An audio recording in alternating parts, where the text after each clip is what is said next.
So for my final presentation, I'll be talking about the fashion styling community, what I've learned, and I'll look forward on how I see things should go.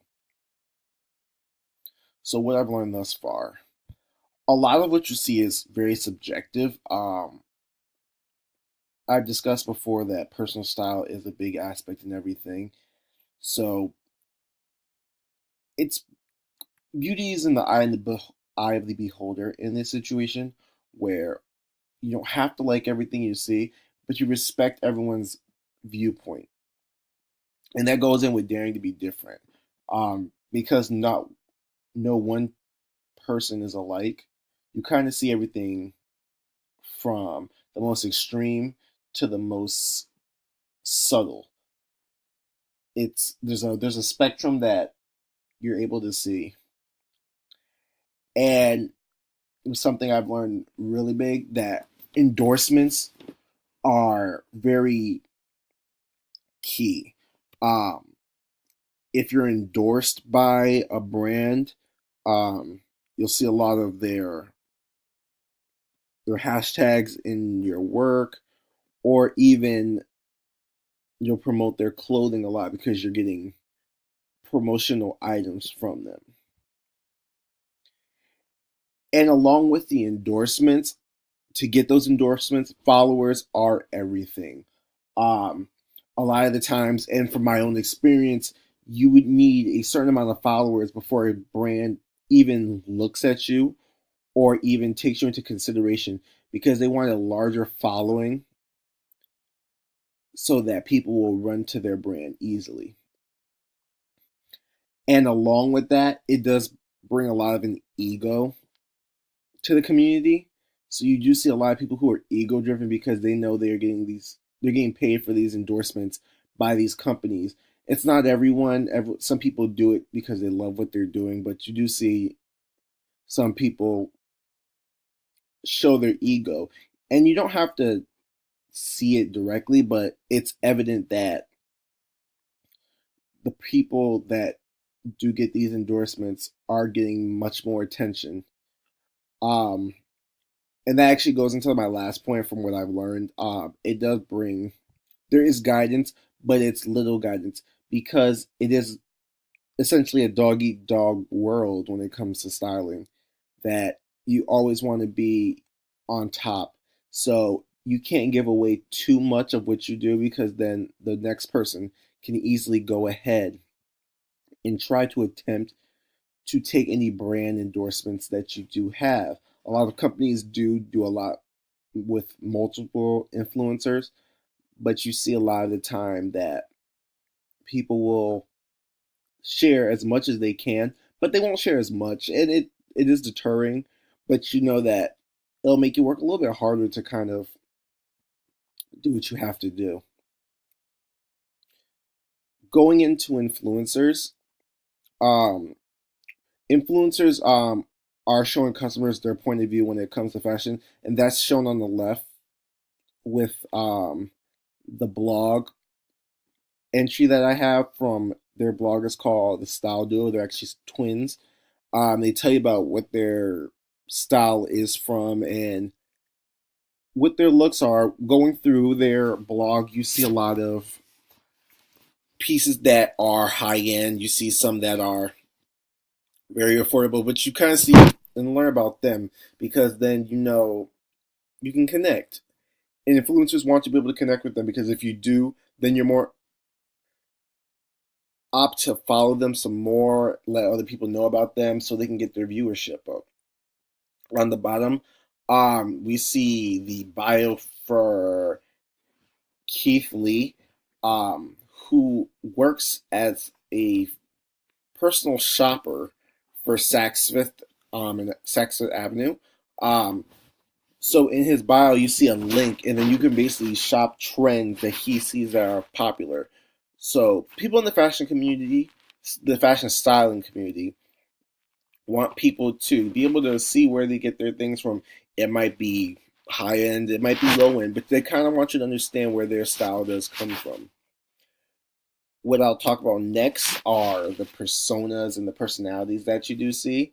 Um, you do kind of get like an array of personalities that kind of match people's style, from those big over the top personas like on the left with Zelswag. He's a reality star and he's a fashion stylist. He's more of the out there, really loud type personality that you'll see on social media. Whereas on the right, Karuchi Tran, who was a personal stylist for Nordstrom's, and now she does a lot of personal styling, and she actually does a lot of modeling. Has a more quiet sensibility that a lot of people do know her for. Um, you can see it in their style, the way they're dressed. Karuchi is very minimalistic. Where on the other side, Zell is more out there. You can a lot of how they dress is very evident in the type of posts they put up and their personalities as well. Influencers kind of dress to fit their personas because people see them as one way and they want to be continued to be perceived in that way. Moving forward with the community, I feel as change energizes us. We want to invite more people to post because the more ideas of fashion that you are able to see, then you're open to many different things, which invites the freedom of expression. Because once we know everybody's different in their own way. So when you're able to express yourself differently, people are able to invite that into themselves because they might see something in themselves that might like from someone else. Showing followers where they can buy the items. We all know that sometimes people want to keep things under wrap. I actually have a picture of one of my blog posts where I just lay out where you can actually get the items that I bought them from, where there's links to the websites, and I do give the prices. You want to be able to make sure that everyone can experience what you have. It's like a magician giving up the tricks of their trade, but sometimes you want to make sure everyone has a piece of the pie. And the last point, stop limiting people based on followership, goes back to the endorsements. Like I said, I've been in a situation where I talked to a brand and they told me I didn't have enough followers for them to want to even have to consider me as a brand ambassador. Things like that deter people. If we're able to move along with the notion that the more followers that you have, the more likely people will come to your brand. You don't know the followership that everyone has. So we need to change the idea of limiting people in moving forward in their endeavors. And my final kind of overall arching thing would be growing the community. We want to encourage future generations of people. When we see the way our world is going and with social media, we want to make sure that people are doing what they love. And when they do what they love, they're able to work harder. We celebrate the differences in fashion because once we're able to see everybody's different styles and their different ways that they dress, then the community will grow and then more people will be more inclined to follow.